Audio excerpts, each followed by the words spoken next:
जैसे जैसे चुनाव नजदीक आ रहे हैं वैसे वैसे नेताओं के बोल भी बदलते जा रहे हैं। बीजेपी के 3 बड़े नेताओं ने मर्यादा के खिलाफ बयान दिया है, जिसको लेकर सियासी गलियारों में बवाल मचा हुआ है।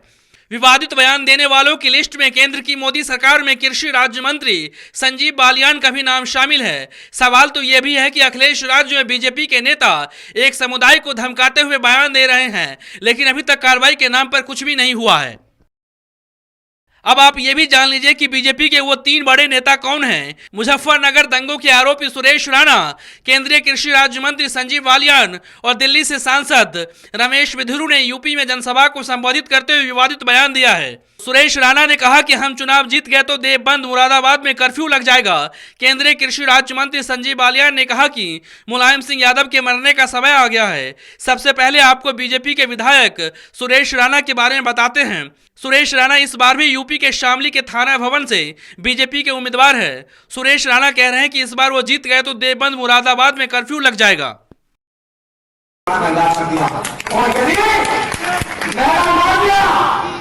तो मेरा नाम है देवबंद में मुरादाबाद में कर्फ्यू लग जाएगा।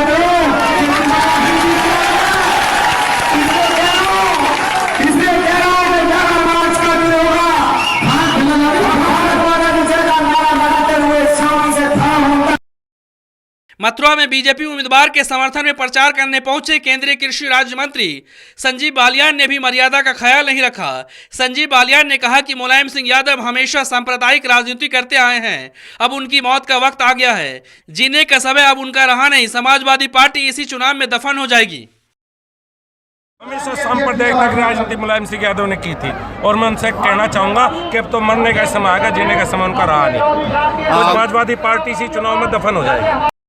अपने बयानों से हमेशा सुर्खियां बटोरने वाले सांसद रमेश बिधूरी ने भी महिलाओं को लेकर बेहद घटिया बयान दिया है। रमेश बिधूरी का यह बयान का संदर्भ भले ही विरोधी पार्टियों को लेकर था, लेकिन इस बयान का सीधा मतलब महिलाओं की गरिमा से जुड़ा हुआ है। या 5-7 महीने में बहू के साथ बच्चा भी आ जाए तो कैसा मामला बनेगा, कैसा रहेगा आपको बताया। और ये संस्कार तो कांग्रेस के खानदान में होते होंगे, मायावती जी के खानदान में होते होंगे। भारतीय संस्कृति में संस्कार नहीं है, इटली में संस्कार होते होंगे कि शादी के 5-7 महीने बाद पोती भी आ जाए। हमारे यहाँ तो इंतजार करना पड़ता है। भारतीय चुनाव से पहले नेताओं की तरफ से बयानबाजी कोई नई बात नहीं है, लेकिन चुनाव आयोग और सरकार की तरफ से कार्रवाई ना होना ही ऐसे नेताओं को फिर से भद्दे बयान देने का हौसला मिलता है। अगर चुनाव आयोग की तरफ से समय रहते कार्रवाई हो जाए तो ऐसे नेताओं की जुबान बंद हो सकती है। चुनाव में ऐसे बयान का मतलब सिर्फ और सिर्फ वोट बैंक से जुड़ा होता है, यानी एक समुदाय के खिलाफ बोलकर दूसरे समुदाय का वोट बटोरने का गंदा खेल खेला जाता है। Bureau report, national Dastak.